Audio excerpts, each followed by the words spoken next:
All right, kids, sit down and shut up. It's time to read from your favorite book again. Unlearn from this handsome guy, Humble the Poet. Today we're going to read from chapter 41.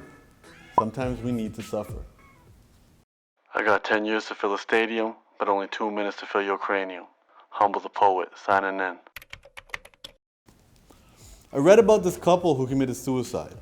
They ran a self-help motivational radio show called The Pursuit of Happiness, which heavily promoted positive thinking. Though the motivation behind the suicide is unknown, the article used them as a segue to discuss the potential dangers of subscribing to that mindset. I'm using that story as a segue because I just read about it, so now it's going to inspire my own reflections. I'm having my own struggles with staying positive, note the present tense, and it slows down my productivity, creativity, and my overall ability to be in the company of others. It sometimes feels like when you think positive, there's another voice that fires back immediately with a negative thought.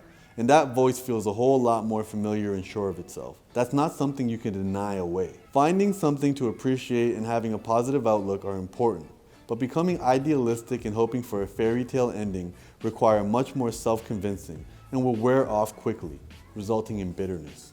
I guess I need to remind myself that emotions are all important, even the negative ones. And instead of trying to scream over them with pseudo-positive mantras, I should be quiet, listen and pay attention to what they're saying, then have a conversation. People can make a lot of money promising to liberate you from suffering, but suffering is the key reason we evolve and improve our situation. It's not our nature to be at peace. That's why first world problems exist. Once our basic needs are met, you make up a bunch of new ones to be sad about. For better or worse, our feelings change with time.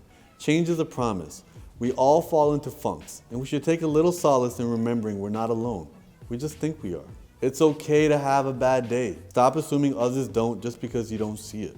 Also keep in mind, if we do the same things every day, we'll get the same results. So if your funk is lasting a bit longer than it should, switch up your game plan until you can see change. Suffering is the key reason we evolve and improve our situation.